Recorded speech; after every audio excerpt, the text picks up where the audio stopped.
Welcome to the online demonstration of EPIFLO, the best choice in advanced wound care for treating your patient's chronic wounds.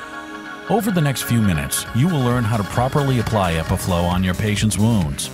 If you would like to contact us at any point after watching this video, please click the Contact Us link at the top of this page. Thank you for your time and enjoy the presentation. EPIFLO is a small, portable, silent, disposable, easy-to-use oxygen concentrator that blankets the wound with oxygen. EPIFLO concentrates oxygen from the atmospheric air and delivers the concentrated oxygen to the region of the wound bed. This creates an oxygen-enriched environment intended to promote the healing process.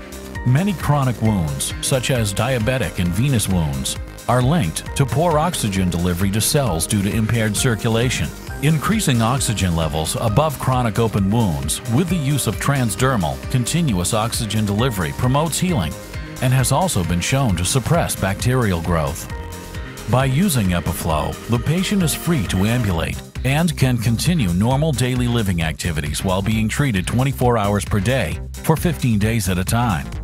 The installation process is very simple and involves placing the oxygen delivery cannula over the center of the wound, covering the wound and cannula with a primary absorbent dressing, and covering that with a clear plastic thin film dressing or multi-layer compression wrap to keep the oxygen from dissipating. Step 1.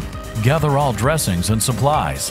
The EPIFLO unit comes as a 15-day oxygen concentrator with 4 delivery cannulas. Additional supplies needed are as follows: a moisture-absorbent primary dressing, a secondary dressing or multi-layer compression wrap to keep the oxygen in the wound area, foam underpadding to prevent cannula pitting, wound cleansing supplies if needed, other supplies and dressings as per best practice, which are compatible with EPIFLO usage, surgical tape, gloves, nursing scissors, EPIFLO holster.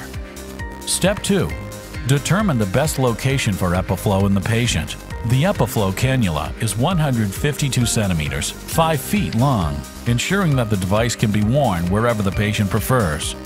The EPIFLO holster, with an adjustable Velcro strap, gives users the ability to position the EPIFLO device nearest the wound, on the belt, around the arm, thigh, or calf, or wherever it is most comfortable and unobtrusive.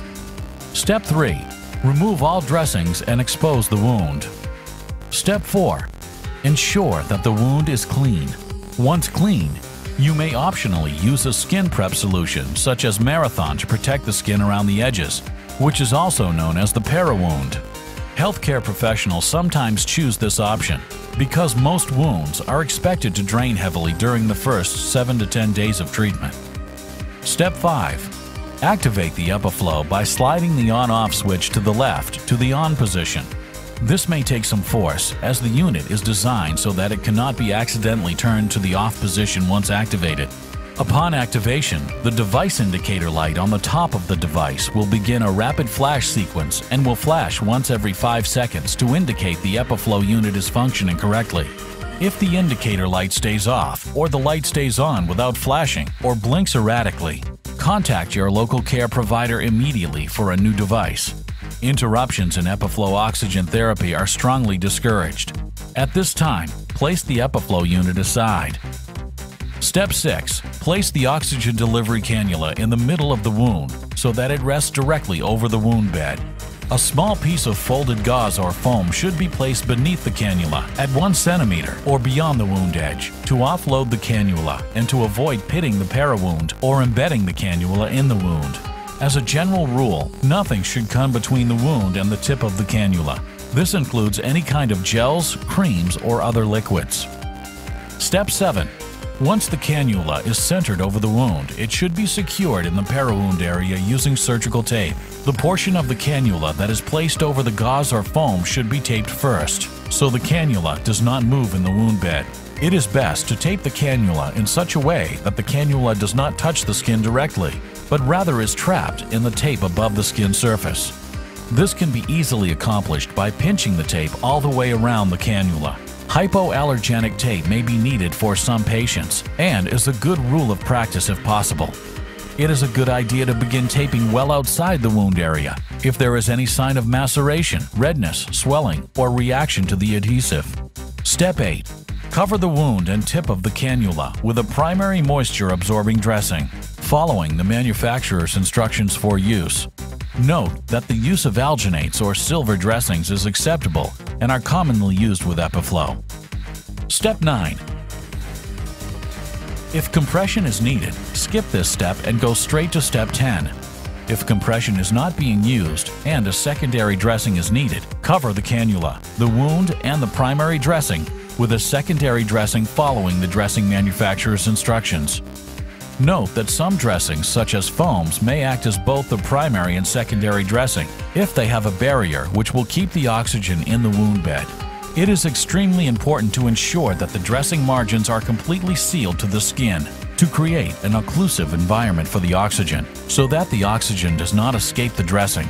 All openings between the skin and the secondary dressing must be completely sealed to achieve maximum benefit from the EPIFLO system. With some dressings, it will be essential to use transparent film dressing or surgical tape around the edges, as some dressings may not seal tight enough to the skin without the extra adhesive. Step 10 applies only if compression is needed. In this case, skip Step 9 only if compression is needed.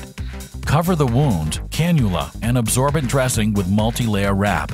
If compression is needed, it can be placed over the primary dressing, the cannula, and the wound, according to the manufacturer's instructions for use.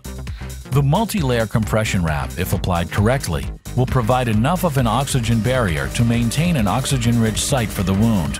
However, some foam manufacturers allow their products to be used beneath compression wrap, and if a foam dressing is used with compression, the manufacturer's instructions for use should be consulted. It is important to make sure that the cannula is not compressed during application of the compression wrap. It is best to place the gauze or foam beneath the cannula at its application to the skin and then wrap the compression dressing around the cannula while holding the cannula perpendicular to the compression. This can also be done by weaving the cannula up and out of each layer of the compression dressing. Ensure that the cannula is not kinked and that it is not bent in a way that can impede the flow of oxygen. Always apply the compression dressing according to the dressing manufacturer's instructions for use. Step 11. Tape the excess cannula length. To reduce the risk of having the cannula pulled from beneath the dressing, it is recommended that prior to attaching the cannula to the EPIFLO unit, that the cannula is wound several times into a circle and taped above the dressing. In this way, if the cannula is pulled, the excess tubing bears the tension, and the tip of the cannula will not be removed from its place above the wound and beneath the dressing. This ensures that the oxygen treatment will be continuous. Step 12. Assemble the EPIFLO by attaching the cannula lure lock end to the EPIFLO device oxygen port. Firmly twist the cannula end clockwise to tighten the lure lock and ensure a snug fit. Do not use tools and do not over-tighten. Step 13.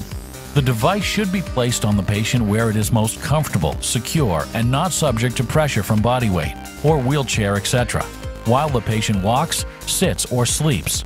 It is important to make sure that at least one of the 4 intake seams along the perimeter of the EPIFLO is unobstructed, or the unit will not function properly. The device is typically worn in a pocket, sock, or the EPIFLO holster, and placed on a belt or around the arm, thigh, or calf. The 152 cm long cannula allows flexibility to wear the device where the patient prefers. The device can also be worn by using gauze mesh over a foam pad on the patient's body. If the EPIFLO is worn beneath clothes, it is important to wear loose-fitting clothing.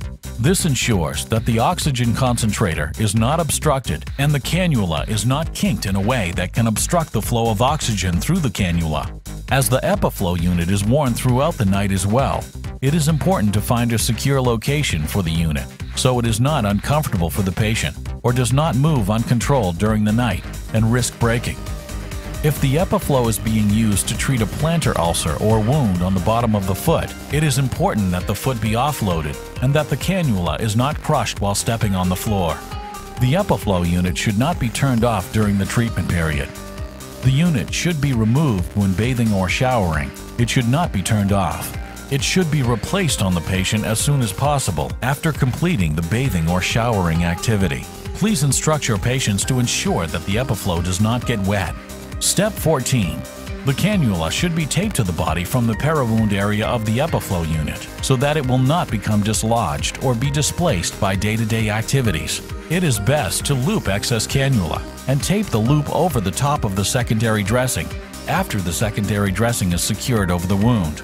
This provides a safety mechanism to maintain the cannula over the wound beneath the dressing. In the event the cannula is pulled, the excess tubing bears the tension, and the tip of the cannula will not be removed from its place above the wound and beneath the dressing. Step 15. Dressings should be changed according to the manufacturer's instructions for use. The cannula should be changed at the same time as dressings and at least once per week. Constant attention to the amount of exudate is important, especially in the first week of treatment, as a significant increase in drainage is expected. Thank you for viewing the EPIFLO application video. If you have any questions about anything you have seen in this video, please click the Contact Us link at the top of this page.